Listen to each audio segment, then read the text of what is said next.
Okay, we're live to tape, so welcome to this Monday plenary. And our subject again is going to be the moral theory of Thomas Hobbes, 1588 to 1679, an early modern English philosopher and a contemporary of Galileo and Descartes. He and Descartes knew each other quite well, and they argued about various matters, as philosophers are wont to do. Spinoza also was aware of Hobbes's work and liked it very much and was influenced by it. As we'll see later on in my breakout group, when we broaden the discussion of Hobbes, he's had a tremendous influence in the ensuing centuries because he's really the founder of two fields, if you like, although he himself didn't conceive of that at the time. But he founded a field that we today call modern political philosophy. And any of you who are political science students may already have encountered his Leviathan, which is the major work that we're going to look at. He wrote about 12 or 13 books, but we're looking at the Leviathan and the extracts from Leviathan. So that is a cornerstone of modern political philosophy, unlike Aristotle's politics, which are a cornerstone of the ancient world. Those of you studying political science today will probably begin with Thomas Hobbes, and that's a good place to start. He also is credited with founding a field that actually no longer exists because it's been superseded by other kinds of specialized fields. But if you go back a century ago and look at psychology reference books, or if you look at dictionaries of science back to the 1900s, early 1900s, you'll find a field in there called empirical psychology. I don't think our psychology department offers such a course anymore, and I'd be surprised if any psychology department did, because of course psychology is an empirical science, also partly theoretical, but largely empirical. Nonetheless, there was a separate branch of study up to about a century ago called empirical psychology, and Hobbes is the founder of that. And what empirical psychology tries to do is to understand human nature by observing people. Basically observing people, how do people behave, what do people say, what do people do, what are the differences between what they say and what they do, and how do they respond to you if you ask them questions about themselves. This is all an empirical study, trying to figure out what makes human beings tick. There's another very famous psychologist of more recent vintage during the last century who really made a huge impact on the psychological world by doing exactly this, by trying to understand human nature by observing humans and by, moreover, speaking to his human patients and trying to figure out some universal theories about human nature. Does anybody know whom I'm referring to? You want to guess? Does anybody want to guess? It's one of the most famous psychologists who ever lived. Yes, very good, Denise. And he ironically wasn't a psychologist. He was a neurologist, but he invented psychoanalysis. And Freud was very much concerned with what we then called empirical psychology. In other words, what makes us tick as human beings? What are the most inner and sometimes hidden drives that motivate us to behave in certain ways? And that was Hobbes's concern as well. So Hobbes is the founder, really, of modern political science and also empirical psychology. And the other thing that he did, which is really important, and as we'll see, well, yes, Larissa, the one about the mother and son thing, you're referring to the Oedipus Complex. Yes, sorry. So that's Freud's coinage. And also the complementary one between fathers and daughters is called the Electra complex. Freud drew all this terminology from Greek mythology because the Greeks had also studied this, right? Psychology originates in the ancient world. Although the discipline of psychology is modern, departments of psychology are modern, ancient peoples who are studying human nature, be they the ancient Greeks or the ancient Indians, the ancient Chinese, particularly, who left us with rich philosophical heritages, were also psychologists, obviously. So the other thing, yes, you're all repeating now some of the things that are associated with Freud, the superego, which is our internalization of the ethics that are imposed on us by our external influences, notably our parents. That's right. We also have the id, which is the chaotic infantile part of mind, where we all do what we really want to do, unless we're prevented or prevent ourselves, and the ego itself, which is the thing that gets us all into trouble, wanting to assert ourselves, very often at the expense or at the disregard of others. So this is all Freudian terminology, and it's worked its way very much into general parlance. It's a big part of what Churchland would have called folk psychology. And Freud himself was a biological reductionist. Freud actually would have been very happy had he lived long enough to read Churchland, because Freud regarded psychoanalysis as a temporary stopgap measure. He hoped that neuroscience, which in his time was very primitive, would evolve to the point where, in fact, human motivations and human behaviors and the human psyche would be totally explained in terms of brain function. So that puts Freud exactly on the same page as Churchland. And Freud said, look, but in the meantime, we have to try and find another way of getting at what makes human beings tick. And so he invented psychoanalysis as a tool. And one of the things you haven't mentioned in the chat is also his analysis of dreams, his interpretation of dreams, which he became very famous for doing, and so forth. So you all know about Freud, but what you may discover this week is that Freud never read Hobbes. As far as I know, there's no evidence. I've read all of Freud's work, and he never mentions Hobbes. But he could have saved himself a lot of trouble, because had he read Thomas Hobbes, he would have realized that Hobbes had figured a lot of this stuff out already 3 centuries before Freud. So Hobbes turns out to be a very prescient philosopher in many respects. And the other thing that I was about to say he's extremely famous for, and very importantly so, is what is today called social contractarianism. Because one of Hobbes's proposals or explanations for how we're able to get along with each other in let's say, a civil society is by means of social contracts. And he's proposing this as really a foundation for civil society, that if we fail to engage and honor our social contracts, we're going to fall back into what he calls a war of all against all.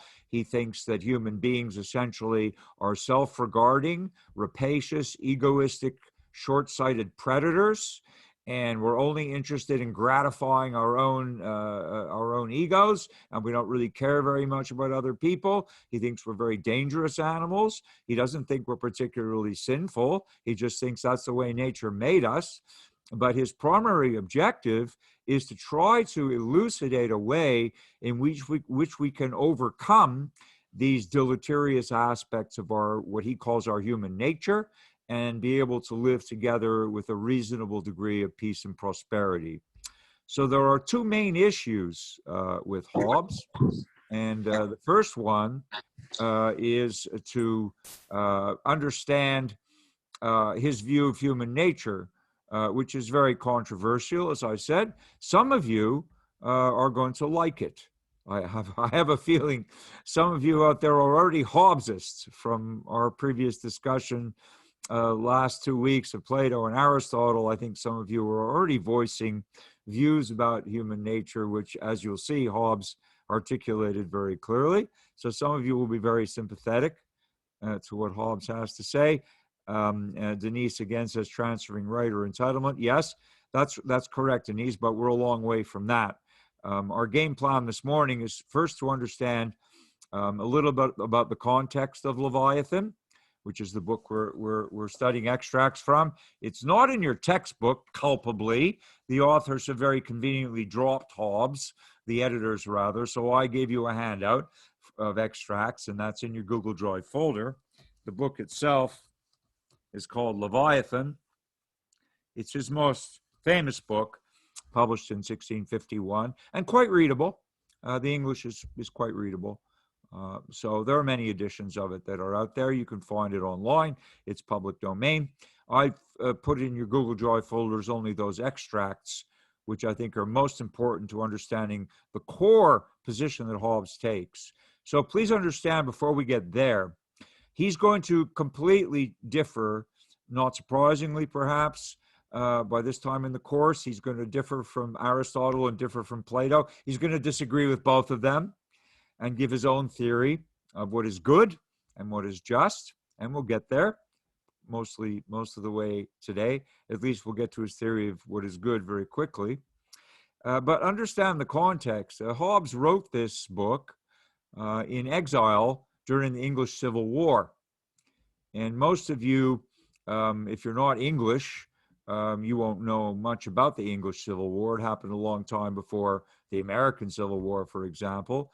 And it was a dissimilar war in some respects. But it was a war nonetheless, circa 1640, it broke out.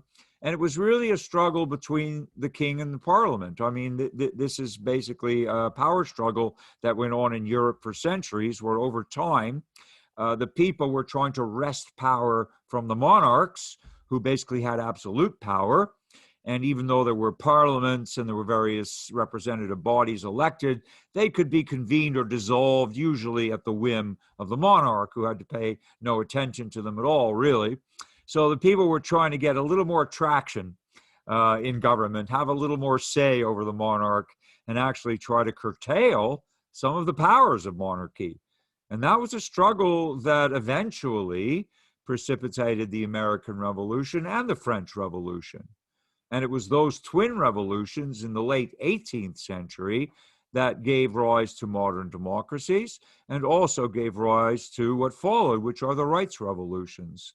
And these things all had profound impacts on our theories and practices of ethics and justice, clearly. So they're all intertwined. You can't escape the political dimension. And Hobbes was caught up in this because he lived through the Civil War in England and had to exile himself along with the royal family, because by and large he took the part of the king. And not that he was against the people, but he thought that without an authority, we would basically disintegrate into anarchy. And so he thought also, and this is a very interesting point, that civil wars were worse than international wars in certain key respects. He remarked that international wars could be ended and resolved, and that the parties to conflict could become after that like best friends. They could become allies. They could become trading partners. They could become, economic beneficiaries of each other's goods and services, and they could coexist very peacefully and productively, which we see in the history of the world, right? If you think back to World War II, I mean, we were all born after that, but it was the biggest war in human history. So you think that England and the USA and Canada were allies in the European theater, right, against the Nazis and the Italian fascists and Japan in the Pacific. But basically, after that war, we became great friends with Germany and with Japan, and have very peaceful relations with them up to this day, and are engaged with all kinds of economic and cultural activity with them. So they were our dire enemies during World War II, but later became our great friends and still are. And that's what Hobbes is saying, whereas civil wars, he said, are more like quarrels within families.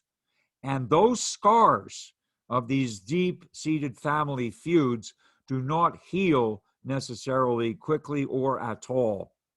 And again, if you think in contemporary terms, he was saying this in 1651, but it's, I think, absolutely true. If you look at America, you will still see, for example, vestiges of our Civil War, will you not? I think it's very clear.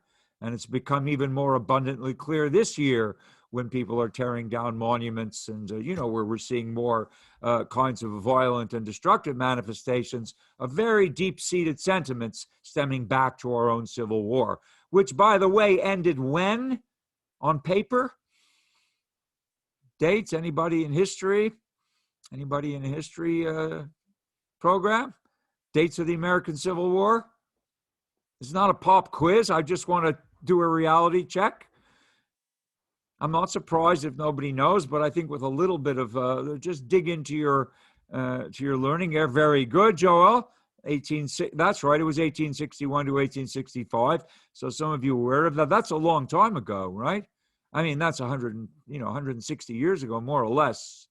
And yet we still see vestiges, right? We still have in the culture, there are all kinds of unresolved tensions that really were expressed in that war and which partly caused that war, but which are not resolved by the resolution of that conflict. So you see Hobbes's point?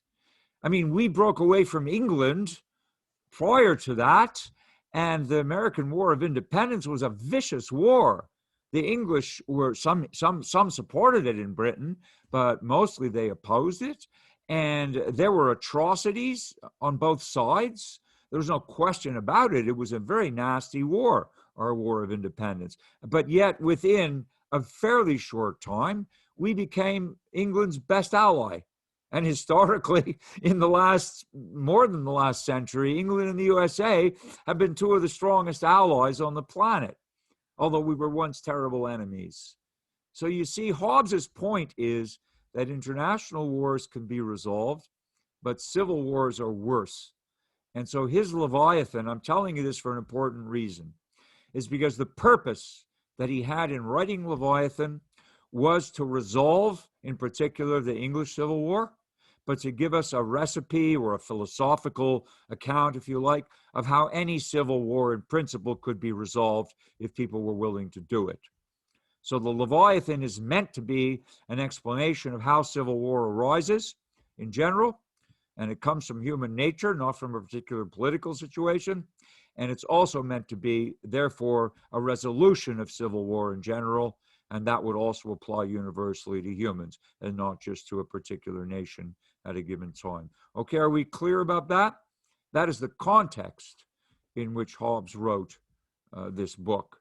He tried to warn his countrymen when he saw the war clouds on the horizon, and it was clear that there was trouble coming. Hobbes tried to warn his countrymen. He was very subtle. He produced a translation of Thucydides. He was a great classic scholar, meaning he read the classics in Greek and Latin. And he produced a translation of Thucydides, who gave us the unique and very revealing history of the Peloponnesian War, which goes back a much longer time. As some of you may know, it was the war between Athens and Sparta that went on for about 30 years and eventually depleted them both. They were so both exhausted by this, even though Sparta nominally won that war, that the Hellenic Empire never rose to the same heights again. And it really paved the way for the Roman Empire to gain the ascendancy.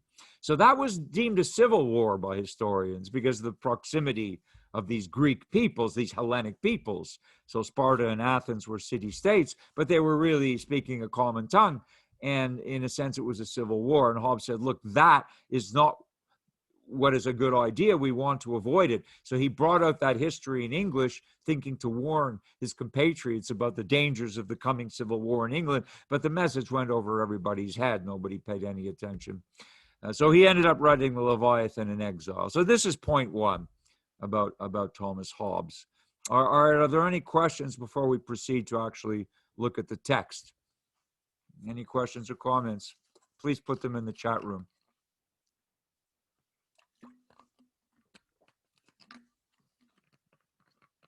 All right, you seem to be happy, and I hope you're engaged. Hobbes is a really fascinating, I think, a very fascinating philosopher. I've studied him quite a bit in depth and have written about him as well. I think he's really quite extraordinary. Of course, you don't need to share that view, but I'm going to present now the core elements of Leviathan, and some of you will be probably in agreement with him. Some of you may be shocked, but in any case, here is what he has to say. Oh, one more thing to understand a little bit more about Hobbes himself and the time in which he lived. I think this is historically interesting. Part of the problem of the English Civil War came from the monarchy that was in power prior to the Stuarts, the House of Stuart, and the King James and his son King Charles the First, who became involved in that civil war. And actually, some of you may have heard of it because the victor was the parliamentarian armies led by Oliver Cromwell. There's a movie and there's all kinds of history. Some of you may have heard of Oliver Cromwell. And Cromwell won the war, as it turns out, and they actually beheaded Charles I. He's, to my knowledge, the only English monarch who's ever had his head chopped off by his own people. He did this because of treason. He didn't do this because of the Civil War. He did it because of what he was planning to do to win the war. And what he was planning to do to win the war, I'll just give you this much history and then we'll go to the philosophy. What Charles I was planning after the war was not going well for him. He had an alliance with the Catholic kings of Europe, although he himself wasn't Catholic, but his wife was. She was a French princess.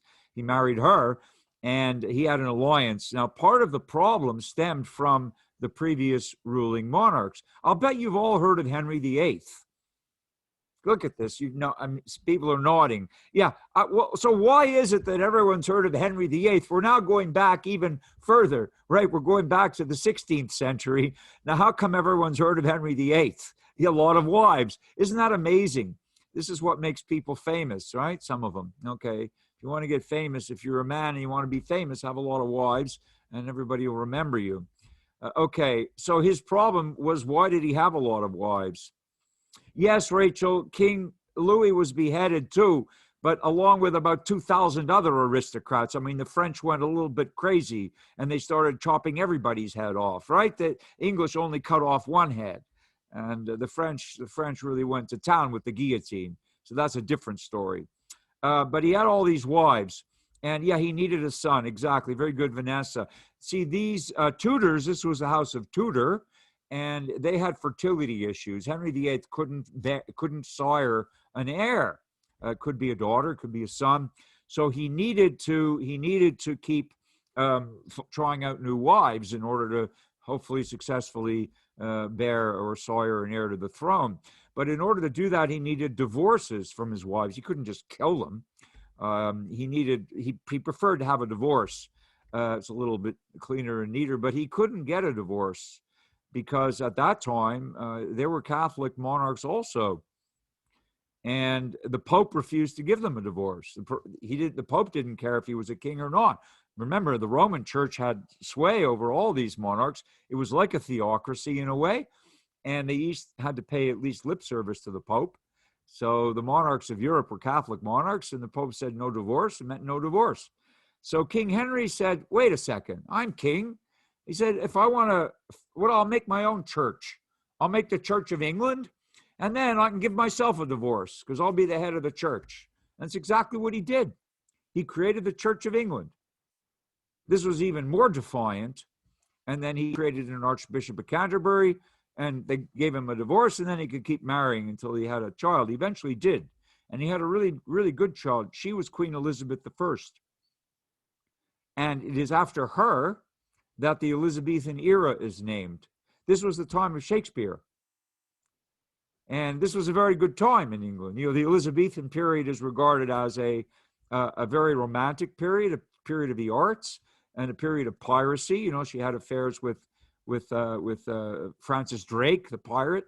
And this is a romantic time in English history, but it also precipitated a huge crisis politically, because the European monarchs wanted to conquer England, invade England with an army, and restore the Catholic Church. And that is what precipitated what is called the Spanish Armada in 1588. You may have heard of it. Tell me if you have. The Spanish Armada.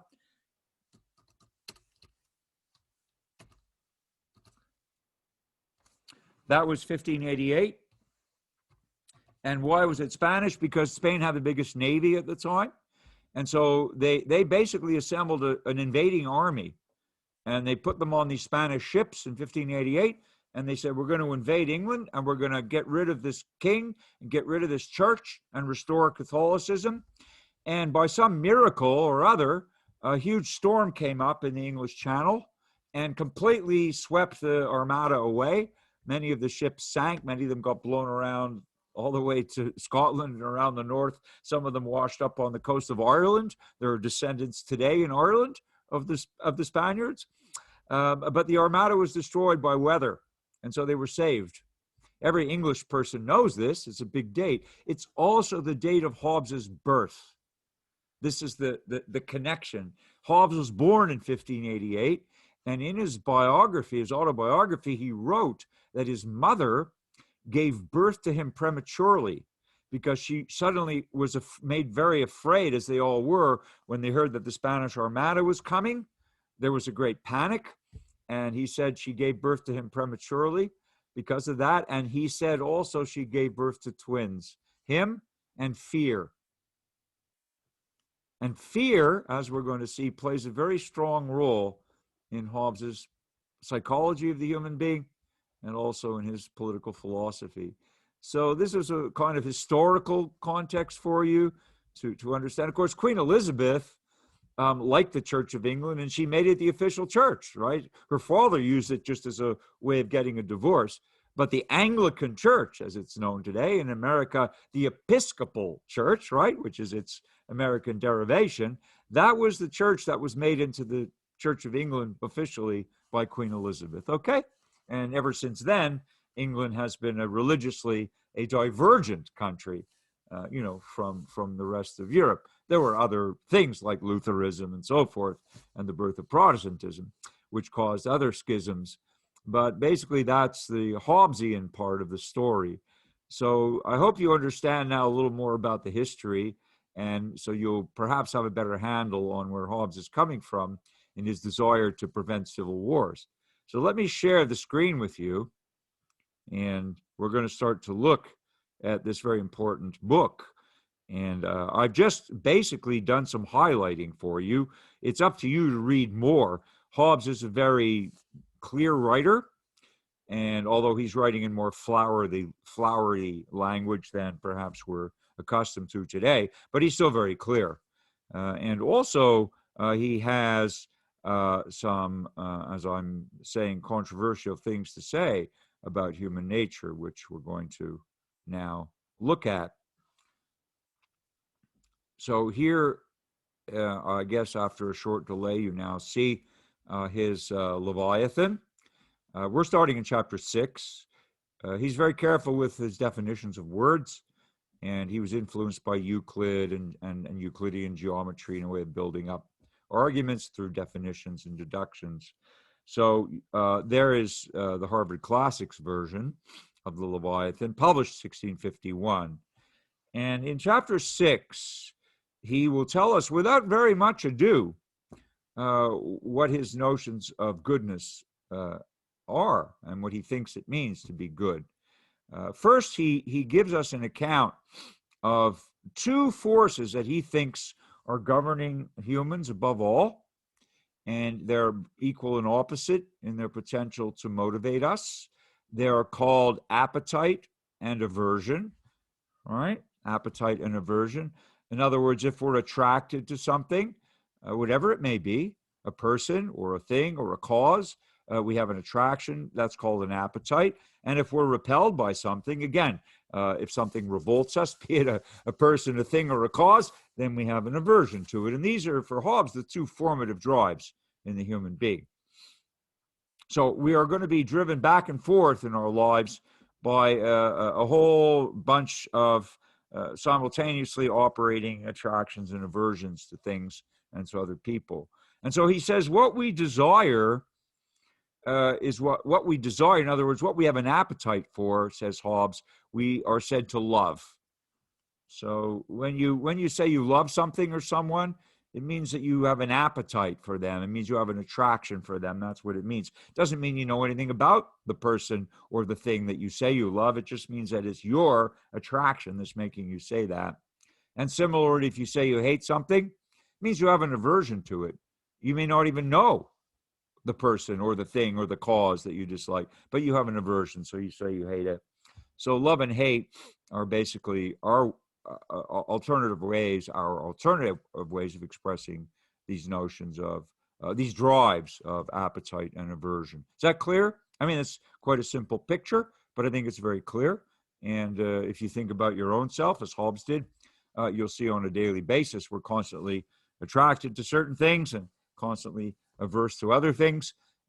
So these become forces that very much define our trajectory on a daily basis. Okay, that's number one.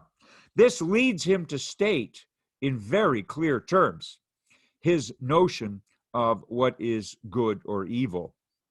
So here he says, and in very plain language, that whatsoever is the object of any man's appetite or desire, that is it which he for his part calleth good, and the object of his hate and aversion evil.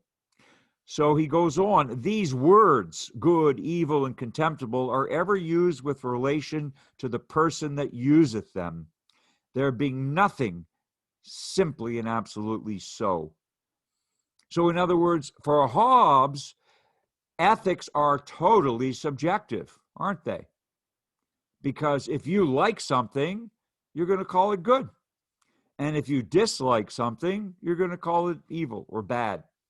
It's got nothing to do with the object, says Hobbes. The notion of goodness or badness is not in the object. It's in our feelings about the object.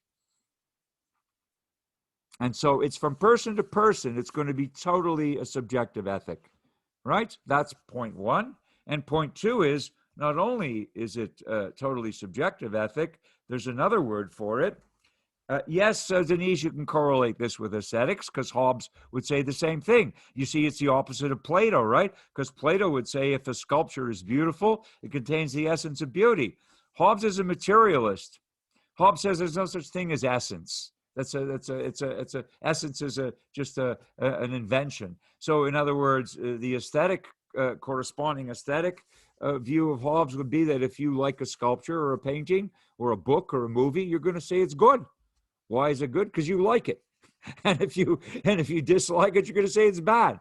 And I'm going to ask you, my friends, because I'm not trying to now prejudice you, but in a certain way I can't avoid it, because if you look at human society, if you look through Hobbes's eyes, or you try and look through Hobbes's theories in your own eyes at how people behave, suppose your friend asks you if you read any good books lately.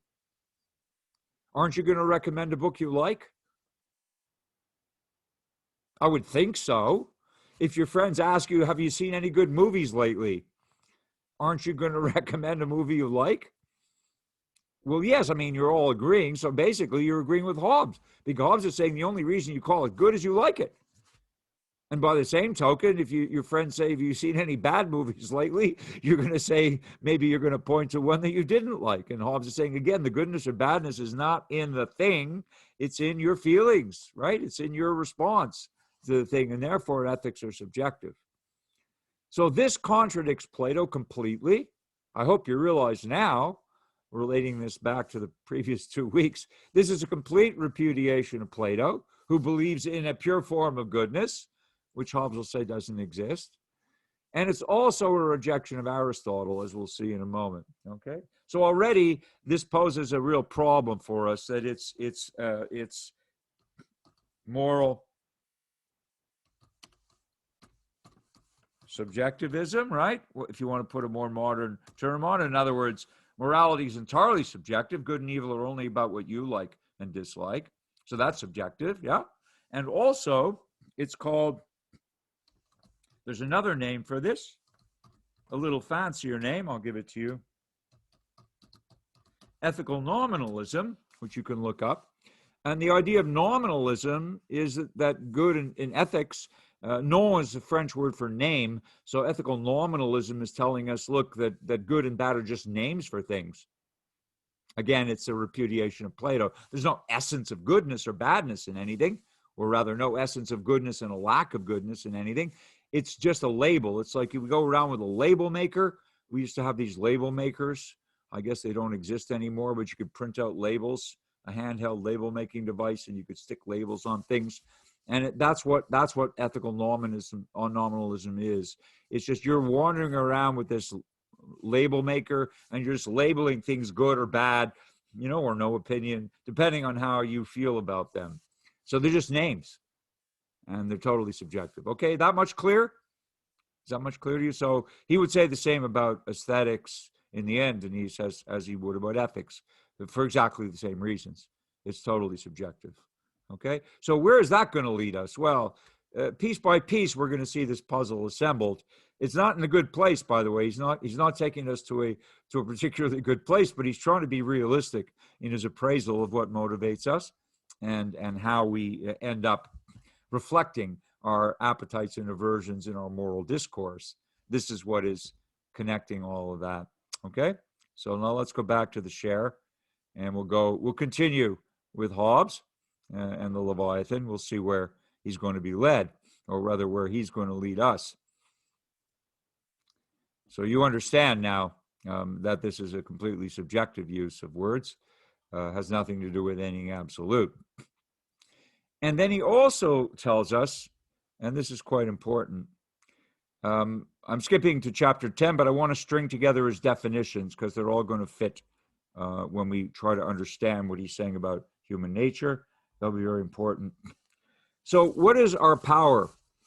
And our power, says Hobbes, or your power, or anybody's power, is their ability at present to obtain some future apparent good. Okay? So in other words, and whether that is a inherent or an instrumental good is not important to him. Again, original meaning, we value it for itself, or instrumental, as we saw with Aristotle, where we value something, for its use, but not necessarily in itself. So your power, says Hobbes, is not about your wealth or your social position or your political influence or anything else. Hobbes says your power is your ability to get what you think is good. So if you're able to get what you think is good, says Hobbes, you're a very powerful person. Interesting, and it's a very different view. So he's not measuring power on some absolute scale, right? He's not saying that your power, therefore, depends on your socioeconomic position or anything else. Your power depends on your ability or your means, as he says, as he phrases it, to obtain some future apparent good. So if you have the prospect of getting what you want later in the day, or tomorrow, or for lunch, Hobbes would say you have power. And again, that's a very, I would say, counterintuitive view. But Hobbes is going to continue to surprise us with counterintuitive views. Now we're going to get a little closer to the heart of what gets us into trouble in civil conflicts, and potentially what gets us into trouble all the time, even if there isn't a civil war raging. It's this thing about human nature. And now he's going to get deeper into his thesis in chapter 11. Difference of manners. So he needs to explain the difference between deeply motivating factors in our nature and etiquette, which is more arbitrary. So he says at the beginning, he's not talking, when he says manners, we're not talking about table manners. We have that phrase today, right? Table manners. So he's not talking about table manners, like or etiquette in normal day society, like how do you greet somebody, or how do you wash your mouth or pick your teeth. That's etiquette. He's not talking about that when he's talking about manners. He's talking about something deeper. He's talking about those qualities, he says, that allow us or prevent us from living together in peace and unity. And that's a far cry from just conventions of etiquette. He's talking about something more important.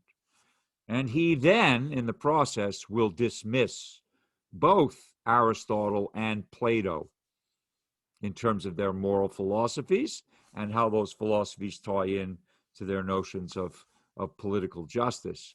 He says, to which end? Meaning to the end of living together in peace and unity. If we want that, he says, we are to consider that the felicity of this life consisteth not in the repose of a mind satisfied. Okay, let's parse that sentence. Felicity is a word we don't use much in English anymore. It was very much in use up to around a century ago. And in fact, it used to be very common in England, especially Victorian England, for people to name their daughters Felicity. That was quite a common name for women at one time. Does anybody know what felicity means? Has a meaning, or a root, rather. So those of you who are Spanish speaking will know what felicity means, or could probably guess. Anybody want to guess what felicity means? No? It means happiness, right? The word feliz. Yes? Okay? So it means happiness. And basically, Hobbes is saying that felicity in this life, happiness in this life, does not come from a satisfied mind, does not come from what he's implying as a balanced soul. That's his main point. Okay. Oh, it's your last name, Denise. Okay. Yes, so it is. I see it right there, Denise Feliz, and it means happiness, right? So felicity, exactly. Some of you knew this. Very good. So that's what it means. So felicity was the English equivalent of happiness. Now, Hobbes is saying we are able to experience felicity, but not in this Greek way. So he says, for one thing, there is no such finis ultimus, utmost aim. So who's talking about the utmost aim? Which philosopher is talking about the goal of human endeavor? We just studied him. Who's talking about the aim? What is our aim in life? Who starts off by talking about that? Aristotle. Yes, thank you. Aristotle, correct, because he's telling us that we're going to be happy, right? The aim, everybody wants to be happy because happiness is an inherent good. And so we should all strive to be happy because that's the one thing that we want for its own sake. That's the whole basis of Aristotle's ethics, right? And the way we do that is by practicing virtue. Remember? So Hobbes is immediately disagreeing. He's saying, no, there's no such thing as finis ultima. There's no utmost aim called happiness. Nor, he says, so he gets rid of Aristotle with that part of the sentence. In the same sentence, he gets rid of Plato because he's saying there's no summum bonum either. And the summum bonum means greatest good. And greatest good is, of course, the pure form of the good. Right? For Plato, what's the greatest thing you can do? You can apprehend the pure form of goodness, which illuminates all the other pure forms. That's Plato's goal. That's Plato's goal, right? The greatest good. Get out of the cave and glimpse the pure form of the good, and you're done. If you can do that, then you're fine. You just need to help others. And he says, no, there's no such thing. No such thing as these things, Hobbes says, as is spoken of in the books of the old moral philosophers. He studied them. He understood them. And he said, that's none of it has any purchase in our contemporary situations. He says it's not true. There's no such thing. So what is there? Well, we're going to find out. We cannot, he says, stop ourselves from desiring things. There is no such thing, he says, as a mind in repose. That is, if our souls became balanced and we became happy in the Aristotelian sense of achieving eudaimonia, Hobbes is saying we're not going to be satisfied. We're never satisfied. Human beings are not satisfiable in the long run, only in the short run. And so he says, in the first place, I put for a general inclination, this is like a universal law of human nature. He says, in the first place, I put for a general inclination of all mankind, a perpetual and restless desire of power after power that ceaseth only in death. And remember, what's power for Hobbes? Remember his definition. It's not necessarily political power over others. That's not what he's saying. Power is your ability to get what you want. Right? To get what you want. And he says everybody is constantly trying to get what they want. That never stops until you die. Presumably, he says at that point, you stop and obtain apparent good. That's right, Denise. So it's not to get good things, Alexander, it's to get what you deem to be good, to get what you want, right? To get what you call good. So Hobbes says all of us are like this. And again, if you observe, and Hobbes was a great observer, he's not making this up out of a pipe dream. Whether you agree or disagree with him, you will grant that he was a very close observer of how people behaved at all ages. And so if you look at children in the schoolyard, they're all trying to get what they want. I mean, if you look at children at home, aren't they all trying to get what they want? You spend a lot of time, children, seems to me, spend a lot of time trying to get what they want. And you constantly have to negotiate with them to get them to do what you want. You make deals, right?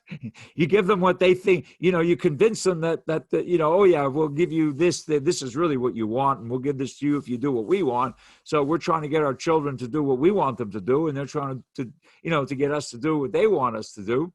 And so we're in this power struggle. And it's the same thing in relationships. Everyone's trying to get what they want out of a relationship, and everyone in political life in a big way, in the business community in a big way, in our social interactions, we're constantly trying to get what we want. And that, says Hobbes, but remember, by definition, that is a restless desire of power after power. And at every age group, and even when we grow old and feeble and diminished, and if you visit a geriatric care home, or you look at people who are basically now in a stage of life where they are declining and have, let's say, diminished capacities compared to what they had when they were in their primes, they still want stuff, right? I mean, maybe they'll settle for less because they can really, unfortunately do less or enjoy less, but people who are elderly don't stop wanting things. And it could be a very positive thing. Maybe they want contact with their families, or, maybe they want, but they will certainly want something. Don't tell me if you go into an elder care facility that people there aren't interested in getting something for themselves, that day, whatever it may be. They want something if they're, in possession of their sort of normal cognitive abilities. They certainly want something. So Hobbes says we all want something. On a daily basis, we want things. Do you begin to see that the things, first of all, the things that we want are the things that we call good, and they're all going to be different? Do you see this begins to be a recipe for conflict? I mean, right? This is going to, where do you think this is leading if we're all interested in getting what we want? Well, this is obviously going to be a recipe for conflict. And this is what leads him to chapter 13, which is the most infamous part of, now we're reaching the core of not the solution to the problem, but of the statement of the problem. And this is the core of the Leviathan. We went there very quickly. I advise you to read it more carefully on your own time, but I'm, giving you the highlights. And essentially, this chapter is where he lays out what he calls, and what has come to be known as, his state of nature. Okay, he's going to portray us. He's asking a question: what would it be like if we lived without any government at all? What would it be like if we had no authority whatsoever in our lives? I'm sure you can imagine where that would take us. It would take us into what he calls, what's been named after him, a Hobbesian state of nature. And he thinks this is our natural condition. He thinks that what he's going to describe in chapter 13 is actually the way we are as animals, and that our real challenge is to find a political and a social solution to our own natures. And that's the serious challenge that he takes up in the rest of the book. And I'll be covering that on Thursday in my breakout group. How do we escape from the state of nature, in other words, and into what he calls a commonwealth, which means a civil society where people can prosper and be in peace and harmony. That's what he wants. But he's saying our natures don't lead us there. Our natures lead us rather into conflict. Okay? So his first point in this chapter, I'm sure some of you will be shocked by it. He is saying that nature has made us equal, but not in a way you think. We're brought up to think about equality in a more modern and a non-Hobbesian way. Hobbes says, oh yeah, we're actually made quite equal. How so? Well, because he says, even though we have different faculties of mind and body, some are stronger, some are quicker, some may learn more quickly than others, some may be physically, more capable than others at certain tasks. He says, when all is reckoned together, that's not so considerable. These differences, he says, are not so considerable. He says, because at the bottom line for Hobbes is that for as strengths of the body, the weakest has strength enough to kill the strongest, either by secret machination or by confederacy with others that are in the same danger with themselves. So in other words, Hobbes says we're all equal because anybody can really kill anybody at the end of the day. Some of you are smiling. You see that it's a little cynical, but it's also a little true. If you think about assassinations, it's usually somebody who has almost no power who's able to take out someone who has a lot of power, isn't it? Unfortunately, that's how it works. People who have immense power could be erased by someone who has almost no power. That's exactly what Hobbes is. That's what Hobbes means. We're equal in the sense that anybody can destroy anybody else, and if they can't do it alone, they can get a bunch of people to help them. You know, Julius Caesar. How many did it take? He was so powerful, and people were so afraid of him. It took 9 of them to work up the courage to assassinate him. Okay, but it doesn't matter. However powerful you are, anybody can really take you out if they put a mind to it. So that's Hobbes's version of equality, a little different from what we're used to thinking, right? Okay. And so he does, believe it or not, have a sense of humor. But English humor is notoriously dry. So if you're not, it's not slapstick or burlesque or obvious. So in this second highlight, there's a very, very humorous passage, which is also quite cynical. And if you get the joke, you're going to smile too. But I have to point it out to you. He says that such is the nature of man. This is human nature, he says. However, we may acknowledge others to be more witty or more eloquent or more learned, he says, yet we will hardly believe there be many so wise as themselves, for they see their own wit at hand and other men's at a distance. Because we're all conceited. Doesn't matter. We see other people who are richer, who are, maybe have more cars, or more money or whatever they have, or more homes than us. But we all think we're pretty smart at the end of the day, says Hobbes. So we're all conceited. And this is the punchline. This proveth rather that men are in that point equal than unequal. We're more in that point equal. How so? Because he says there is not ordinarily a greater sign of the equal distribution of anything than that every man is contented with his share.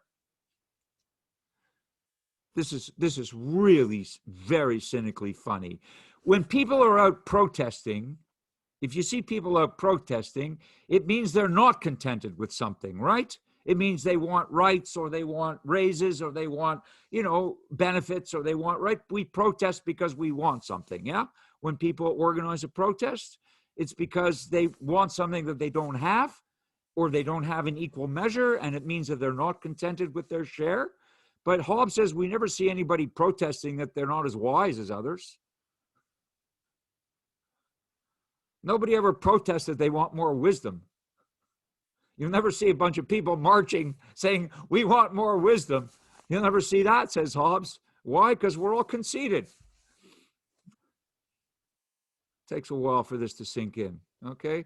Let's continue. You can think about this on your own time. If nobody is protesting, the point is that if nobody's protesting that they want more wisdom, says Hobbes, it means that they're contented already with their share.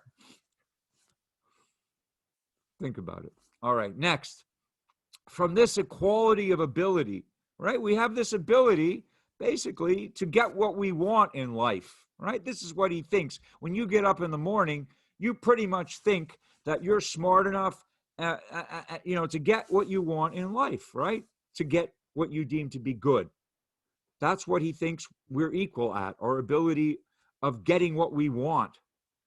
And so he says, if we both desire, if any two of us desire the same thing that we cannot both enjoy, then of course we're going to become enemies, or at least competitors. And in that case, we're going to enter into a competition that may turn out to be, in some sense, a violent competition, or a hateful competition, or a conflicting kind of a competition, not a friendly one. And if you think about this, we have all kinds of situations in life. People may be competing for a spouse. They may be competing for a job. They may be competing for a place in graduate school. There's all kinds of competitions that we are necessarily going to be forced into, most of us, because that's how we're made. And most of us compete because we think we have a chance of winning. I mean, if you didn't think you had a chance of winning, why would you enter a race? Why do people try out for the Olympic team? Because they think they can win a medal, obviously. So we all think we can attain something that we want, but this, of course, will bring us into competition with each other. And that becomes the first cause of quarrel. If we didn't think we had an even chance of getting what we want out of life, we wouldn't come into conflict with other people. But it's because of this fundamental notion of equality that we do. And this notion of Hobbesian equality is very different from the more positive versions of equality that we think about when we want to support it or strive for it. But Hobbes is looking at the seamy side, right? Hobbes is looking at the underbelly of human nature. He's looking into our deeper motivations, not the stuff that politicians will tell us about when they make, election promises. He's telling us something different. Okay, so in the nature of man, now he's getting to the core of our natures, and we find three principal causes of quarrel. By quarrel, he can also mean at the end war. So whatever brings us into conflict, argument, violence, warfare, all of it. Okay, so the three principal causes: competition, we understand this already, diffidence, and glory. Now, diffidence is a word not so much used in English also. It used to be a lot more common. And again, it has Latin root. So does anybody want to guess diffidence? If I type in, suppose I type in the Latin root, okay, of diffidence. The Latin root is fido. Does that tell you anything? It means I trust. All right? Fidere, the verb, to trust. And we still have that. Many people are still named Fidel. And it's the same root, yes? So what is diffidence? Diffidence is therefore mistrust. Okay? Diffidence is the opposite. So diffidence means, in other words, mistrust. So we are basically drawn into conflict, not only because of competition, but also because of mistrust.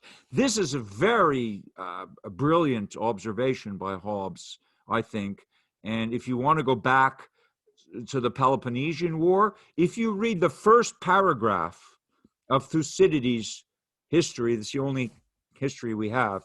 If you read the first paragraph of Thucydides, who describes the Peloponnesian War in great detail in his book, he says the cause of it was mistrust. That whole war came from mistrust between Athens and Sparta. Athens had a powerful navy, and Sparta had a powerful army. And the Spartans saw the Athenians building up their navy, and so they said, maybe they're getting ready to, go to war against us. And the Athenians saw the Spartans building up their army, and they said, so maybe they're getting ready to go to war. And they both mistrusted the other one, and that actually drew them into war. It wasn't overt competition. It was mistrust of each other. And we have the same thing during the nuclear arms race. The whole basis of mutual assured destruction is mistrust of the other. We don't trust the other one not to launch. So the only way to protect ourselves against the launch is to have second launch capability. So if they launch, we know and they know that we can launch back, so we'll both be destroyed. And that, crazily enough, is what prevents the first launch. If you go back to the Cuban Missile Crisis, if you go back to the deterrence theory of the Cold War, it's distrust. The whole thing is driven by distrust, mistrust, yeah? You can't trust the other one not to launch their nukes, so all you can do is to make sure you can retaliate. It's based on mistrust. And so there's a great deal of quarrel and violent conflict based on mistrust. And the third is glory. And this is what Freud seized on. And if you read Freud, and you'll find this, first why I said Freud could have saved himself a lot of trouble. But Freud wrote a little essay, a very beautiful essay called, you can read this, Civilization in English, and its discontents. And he says the same thing. He didn't know because he never read Hobbes. Civilization and its discontents. He talks about this notion of glory. Glory means ego. It means reputation. It means respect. So Hobbes says the first cause makes us invade for gain. In other words, competition. We want to get something before somebody else. We want to grab a resource before somebody else does, so we become aggressive. Yeah, that's the first cause of conflict. The second one is mistrust. And this is, we have to defend ourselves because we're worried about being attacked by others. That's what diffidence leads us to do. And the third, he says, what is glory as a cause of quarrel? He says it's for trifles. Freud uses the same word. A trifle means nothing. It means a minor thing, which gets blown completely out of proportion. For example, a word, a smile, a different opinion. and any other sign of undervalue, either direct in their persons or by reflection in their kindred, their friends, their nation, their profession, or their name. I submit to you that this is absolutely true today, and I wouldn't try this at home. Because you know, I hope you know from your experience and from what we see in the world, including and particularly contemporary American society, how easy it is to provoke people. Is it not? Do you see how provocable people are? And this is independent of politics. This is whatever your particular orientation is. It may be very easily provoked to more than words by people saying things that you don't like, an opinion that maybe you don't like, or any other sign of undervalue. If you disrespect people, right? If you disrespect the wrong person in the wrong way, they may kill you. Is it not so? And indeed, if you disrespect their kindred, their friends, their nation, their profession, he left out religion. Let's not leave out religion. If you disrespect someone's religion, you may also end up precipitating violence out of this, right? So that is what he means by glory, and it's one of the three primary causes of quarrel. Any sign of disrespect can lead very quickly to an escalation, right? And that escalation is what ends up in violence and in mayhem at times, or indeed in war. So those are the three causes. Now he gives us this Hobbesian state of nature. This is the famous conclusion he draws from this.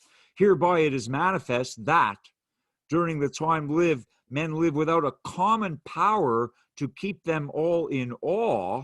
If we do not have a common power to restrain us from all of this stuff, to keep us all in awe, we are in that condition which is called war. And such a war is of every man against every man. Potentially, it's a free-for-all. It's everybody against everybody, unless there's a common power. That common power, of course, is a government. And when he says to keep us all in awe, awe is a biblical word. We don't use it that much in English anymore, but we definitely use words that are based on awe. Can anybody think of words we use on a regular basis of which awe is the root word? What words do we use with awe in them? Awesome. Awesome, yes. And by awesome, we usually mean something really great, don't we? Like, wow, what an awesome movie or an awesome, event or whatever. We mean usually something great, but we also have a word that describes the opposite with the same root, which is awful. Exactly. You're all really with it this morning. I'm glad to see this. You're all really, Hobbes has your attention. Okay, yes, awesome and awful. They mean different things. Usually they mean polar opposites. If something is really great, we describe it as awesome. If something is really terrible, we describe it as awful, right? But the same roots. And that's deliberate because the biblical word awe means both fear and love. Fear and love. This is very Machiavellian, right? Very Machiavellian in a way, because the ruler, therefore, this power has to inspire awe in us, which means both love and fear. We have to love the power that rules over us, but at times we also have to fear the power that rules over us in order to keep the peace.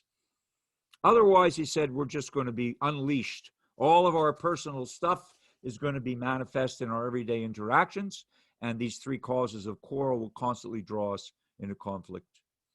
And then he begins to give more detail about how bad that is without a common power to keep us all in awe. If we were just turned loose and we had no government, or as he says in our earliest days on this earth, he's really saying, what was it like to be human before there were governments? What were things like? He's saying it's like this. In such a condition, if there's no common power, then there's no industry, there's no culture, there's no commodities, there's no comfort of life, there's no technology, there's no benefits of technology, trade, commerce, all these things that make our lives in some sense comfortable and also help us to prosper. He said without a common power, there's no letters, no arts, no society. And which is worst of all, this is one of the most famous phrases. You'll see this repeated over and over. It's lifted out of his book. He says, worst of all, continual fear and danger of violent death, and the life of man solitary, poor, nasty, brutish, and short. And that's basically what happens if we have no common power to keep us all in awe. And if you look at places on earth where there is no common power, if you look at the places on earth where life expectancy is the shortest, they are all places in which there is civil war, and in which civil war has been raging for a long time. And so that has basically destroyed infrastructure, destroyed the capacity to deliver goods and services, including medicines, including education, including all the things that make our lives commodious and worthwhile and safe. Places where people have no protection, places where from day to day people may be looking for food, and where indeed our lives are constantly lived in fear and danger of violent death. Those are the places, not coincidentally, says Hobbes, where there is no common power, where there is no central government. All right, that is the thesis. This is our state of nature. This is not just what we fall into during civil war, but he says this was originally how we were when we were first placed on this earth. This is how we are, and it was our duty to evolve a way of having and keeping a common power to keep us all in awe, to protect us from ourselves, in a certain sense, to protect us from the worst things that we're able to do to each other. And he says we need that. We need to be protected, in a sense, from ourselves. And now he asks you to do a thought experiment. He knows that a lot of people are going to be horrified by this, or maybe disagree with it. So he says, okay, maybe you don't agree with me. Let him therefore consider with himself. Now he's asking you to do a thought experiment. Okay? When taking a journey, he arms himself and seeks to go well accompanied. In other words, you don't travel alone. You travel with other people. And in those days, you usually carried a sword or a knife or a pistol or something. If you were riding from one town to another, why would you do that? Why were you going to carry a weapon if you were traveling by horse, let's say, or on foot? Protect yourself. To another. Why? To protect yourself against violence or robbery. From whom? Someone who wants to hurt or steal from you. Yeah, robbers, exactly. Thieves and robbers, highway robbers, they were called. It was a whole bunch of people who made a living robbing people, you know? And today, they still do today. We call them state troopers. They're camped out on the highway, ambushing you, with radar, right? So anyway, never mind that. But here's the point. Seriously, yes, there were people who were out to rob you, so you didn't know who they were. You had to protect yourself. Excuse me, didn't we used to have that when we had subways? I mean, when people were riding the subway, weren't you encouraged to, to group together and so forth? Of course you were. Safety in numbers, right? Point one. So consider that. When you take a journey, usually you don't go alone. Okay, you go with friends, and you in some cases arm yourself. Americans in particular are armed to the teeth. Okay, when going to sleep, he locks his doors. Excuse me, how many of you leave your doors open at night? No, of course not. So he's not wrong. I mean, it was the same in their day. They locked their doors. Okay, at night they lock their doors. And he says, even in his house, he locks his chests. So in other words, I bet each one of you has some stash of stuff. In your own home, you hide stuff. Don't you? You don't have to say. But Hobbes is saying, I'm sure you all have some secret hiding place for your valuables, or you lock some stuff away in your drawer, in your safe. In your own house, you have stuff that you lock away from others. Okay? Well, why is that? Hobbes says, even though we know that there are laws and public officers armed to revenge all injuries done to him, Hobbes is asking you, what opinion do you have of your fellow subjects when you ride armed? And what opinion do you have of your fellow citizens when you lock your doors at night? And what opinion do you have of your own children and maybe the people living in your house when you lock your chests? He says, does he not thereby as much accuse man by his actions as I do by my words? Aren't you saying the same thing? You can't trust people entirely? That we're dangerous? Of course you're saying this. But now it's a trick question. Understand the depth of this, okay? First, he says, so you're really saying the same thing by your actions as I'm saying, that we're dangerous animals, and we need to protect each other from ourselves, okay? Fine, but neither of us accuse man's nature in it. This is the key thing. This brought the death penalty on Hobbes himself. When Hobbes published this, he was accused of heresy. And he could have, if captured, could have been put to death for writing this. In 1651, if you wrote this, you ran the risk of being burned at the stake as a heretic. And what was it specifically that he wrote? He said, does he not, as there much accuse mankind by his actions, as I do by my words? But he said, no, neither of us accuse man's nature in it. Yes, we're dangerous. Definitely, we're predators, we're self-regarding, we're mistrustful, we're competitive, we're possessive, all of that. But that's our nature. It's not that we're sinful. We're just made this way.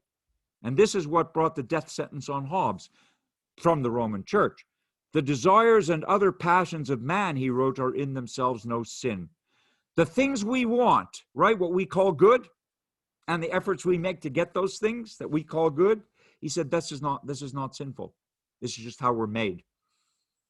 Now, who is he contradicting? We haven't studied that person. We're not going to in this class, but does anybody know who he's contradicting when he says that our desires and passions are in themselves not sinful?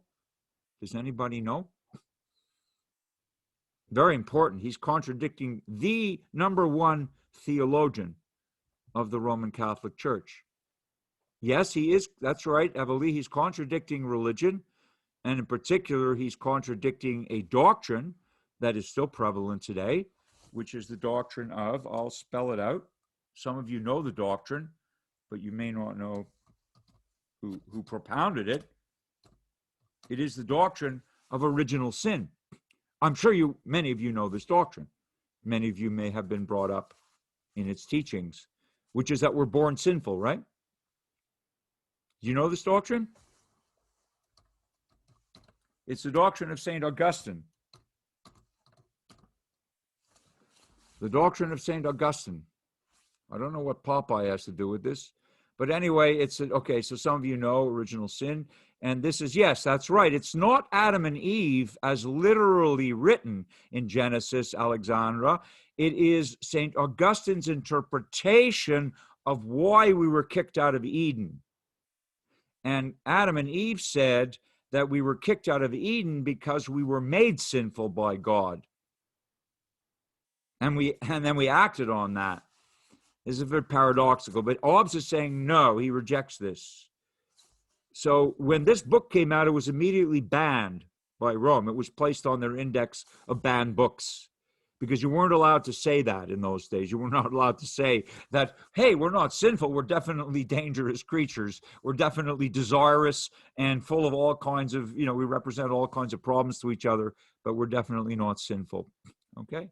And he says we cannot be called sinful until we know a law that forbids what we do. And he said we cannot have a law that forbids what we're allowed to do until we agree on the lawmaker. And if we're in a state of nature, by definition, we don't have a common power to keep us all in awe. And therefore, we don't have any agreement about the law, about what kind of law will govern us. And for this reason, we're not sinful. So he is giving us a secular political philosophy now. Do you understand that what he's doing is giving us secular political philosophy? He's divorcing, in other words, the state from the church. This is what's really important in Hobbes. What he is doing between the lines is he is saying that our lawmakers have to be secular and not religious. That's a big step for 1651. And then he also says, and we'll kind of leave it here for today, to this war of every person against every person, if you want to know what his theory of justice is, well, he's going to start to tell you. It's later that we'll get to it. But for now, understand something. In a state of nature, this war of all against all with no overarching power, in this state of nature, says Hobbes, nothing is unjust because there's no reference to law, right? So in a state of nature, there's no such thing as injustice. Whatever, it's just like the animal kingdom. It's not unjust that the tiger hunts the deer. It's not unjust that the eagle catches the fish and eats it. Nothing that happens in nature is unjust. Why? Because these animals are ruled by instinct mostly and learned behavior. They're not ruled by law. So they can't break any law, so they're not unjust. And he says for us, it's the same. If we're in a state of nature and we have no law, then we can't break any law. If there are no laws, then it's vacuously true that you can't break them. And if you can't break them, then you can't accuse anybody of unjust behavior. There's no injustice if there's no law. And so in a state of nature, there is no injustice. Force and fraud are cardinal virtues in war. He got that from Aristotle.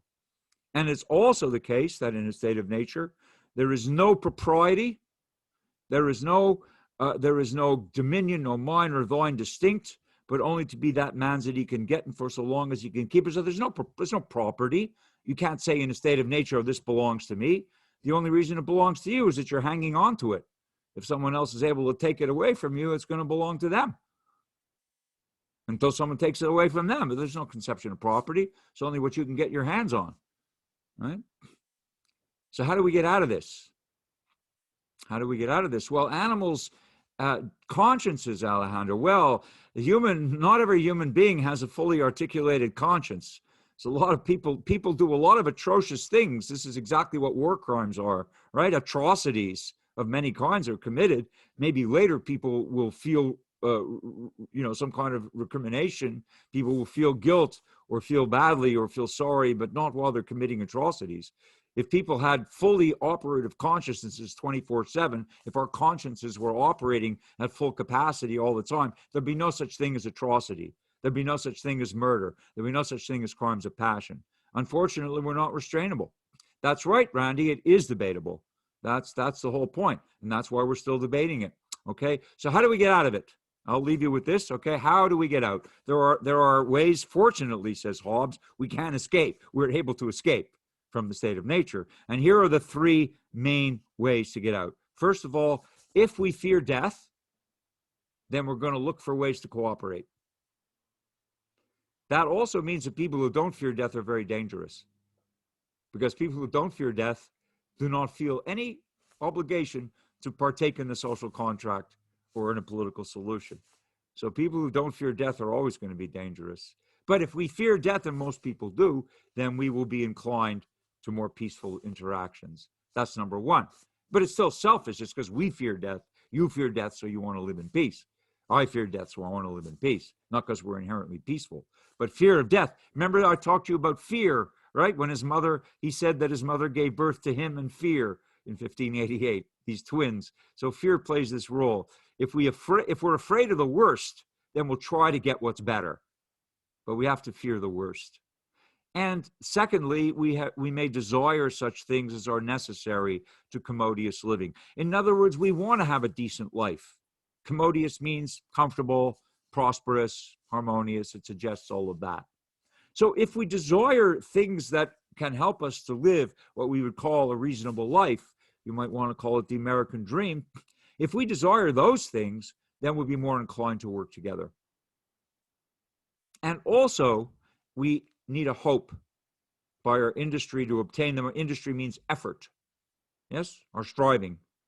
So if we have some hope of obtaining these things that we think will help us to have a decent life, then we will certainly be willing to work together more in peace than in conflict. But if you take hope away from people, you make them dangerous again. If people become hopeless, of course they become more dangerous because they have nothing to lose. As long as people think they have something to gain, they have a hope of gaining something, they will be more cooperative, says Hobbes. So that's the basis on which he's going to articulate in the remaining part of his book what's called nowadays the social contract. He's going to explain to us how, as individuals, each of us has the power to bring about, to contribute to the bringing about of what he calls a commonwealth. And that's the idea of getting out of the state of nature into a prosperous and peaceful society. And we have that name Commonwealth today, right? Commonwealth.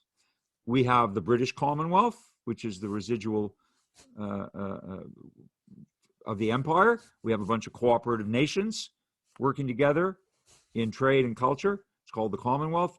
And some of our states, some of you may know this, there are certain states of the Union that are called Commonwealths. Does anybody know any of them? If you drive to Massachusetts, when you cross the state line, you will see, "Welcome to the Commonwealth of Massachusetts," for example.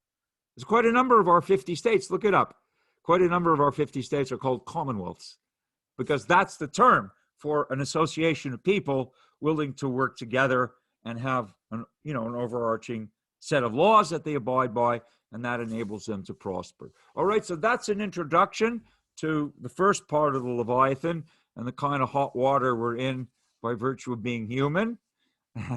And and Hobbes's view of our human nature. In my breakout group on Thursday, we'll look at a solution to the problem, and I hope that you will also, and see how it is we develop a social contract. That's the rest of the book. This is only half or less than half. The rest of the book is dedicated to how we get out of this mess. So I hope you are provoked. Yes, Pennsylvania, Virginia, Kentucky. Very good, Ruby. Excellent, excellent. Yes, those are all commonwealths. And that's the idea from this time period. Any quick questions before we go? You're free to leave. I'm going to stay with you for a couple of more minutes. I know it's been very thought-provoking, and I'm really happy to see all these responses in the chat room. Hobbes is certainly going to, whether you agree or disagree with him at the end of the day, he's certainly going to make us think. And therefore, he's doing his job as a philosopher, make us think about human nature. Okay? And you're very welcome. Have a wonderful day. You're all welcome to vanish now. If anybody has any question that you want to ask, I'll stay in the room. But the class is over. I wish you all a good day and a good week. And we'll have our next plenary in 2 weeks. Remember, not next Monday, but 2 weeks hence. Okay, take care, and have a good rest as well next week. Goodbye, Professor. Take care. Yeah, you too. Thank you very much.